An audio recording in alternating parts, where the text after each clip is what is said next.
ஆண்டவரும் இரட்சகருமான இயேசு கிறிஸ்துவின் ஈடு இணையற்ற நாமத்தில் அன்றன்றுள்ள அப்பம் வாசகர்களுக்கு எங்கள் அன்பின் வாழ்த்துக்கள்.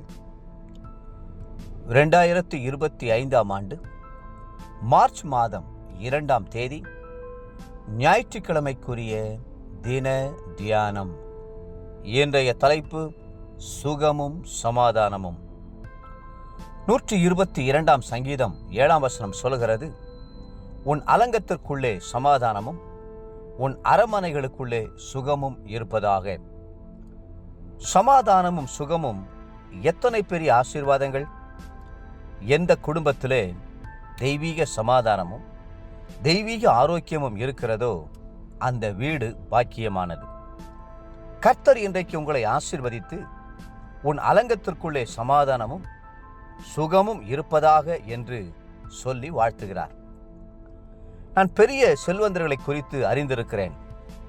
அவர்கள் மிகப்பெரிய அலுவலர்களாகவோ தொழில் அதிபர்களாகவோ இருப்பார்கள்.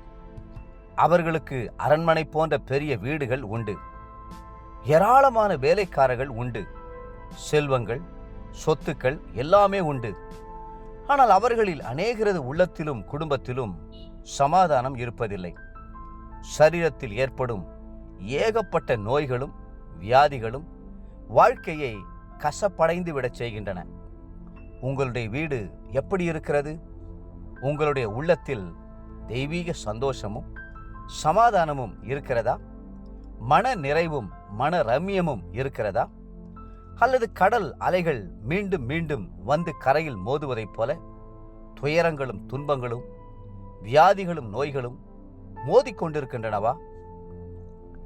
இன்றைக்கு நீங்கள் எந்த சூழ்நிலையில் இருந்தாலும் சமாதான பிரபுவாகிய இயேசு கிறிஸ்துவை உறுதியாய் பற்றி பிடித்துக் கொள்ளுங்கள். என்னுடைய சமாதானத்தையே உங்களுக்கு கொடுக்கிறேன், உலகம் கொடுக்கிற பிரகாரம் நான் உங்களுக்கு கொடுக்கிறதில்லை என்று சொன்ன சமாதான பிரபுவை உங்களுடைய இல்லத்திற்குள் கொண்டு வாருங்கள். யோவான் 14:27. அவருடைய பாதங்களை பிடித்து, தேவனே, எங்களுடைய குடும்பத்தில் சமாதானம் உண்டாகட்டும் என்று மன்றாடுங்கள். இயேசு கிறிஸ்துவை சிலுவையில் அறைந்தவுடன் தங்களுக்கு என்ன நேரிடுமோ என்று சீஷர்கள் தவித்தபோது பூட்டப்பட்ட அறைக்குள் இருந்த சீஷர்கள் நடுவில் அற்புதமாய் தோன்றி இயேசு சொன்ன முதல் வார்த்தை உங்களுக்கு சமாதானம் என்பதாகும். யோவான் 20:17. நம் ஆண்டவர் இன்றும் என்றும் மாறாதவராயிருக்கிறார். எங்கே குழப்பங்களும் கவலைகளும் இருக்கிறதோ அங்கே சமாதானத்தை கொண்டு வர மனதுருக்கமும் கிருபையும் உள்ளவராயிருக்கிறார்.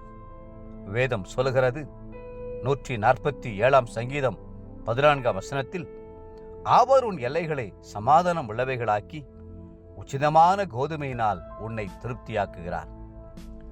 இந்த வசனத்தை கர்த்தர் உங்களுக்கு நேரடியாக கொடுத்த வாக்குத்தத்தமாக எண்ணி, தேவனே, எங்கள் குடும்பத்திலும் எங்கள் உள்ளத்திலும் தெய்வீக சமாதானத்தை தாரும்.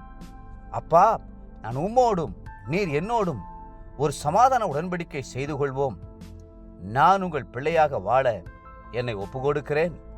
இப்பொழுதே எங்களுடைய குடும்பத்தில் உள்ள கொந்தளிப்புகளையும் புயல்களையும் அதட்டி அமரப்பண்ணி சமாதானத்தை கொண்டு வாரும் என்று சொல்லி கெஞ்சி ஜெபியுங்கள். தேவ பிள்ளைகளே, நிச்சயமாகவே கர்த்தர் ஒரு அற்புதத்தை செய்வார். இன்றைய நினைவிற்கு 1 நாளாகமம் 12:18. உமக்கு சமாதானம், சமாதானம். உமக்கு உதவி செய்கிறவர்களுக்கும் சமாதானம். உம்முடைய தேவன் உமக்கு துணை நிற்கிறார். இன்றைய வேத வாசிப்பு காலை என்னாகமம் 24, 25, 26 மற்றும் 27ஆம் அதிகாரங்கள். மாலை மார்க் 8ஆம் அதிகாரம் 1 21ஆம் வசனம் முடிய.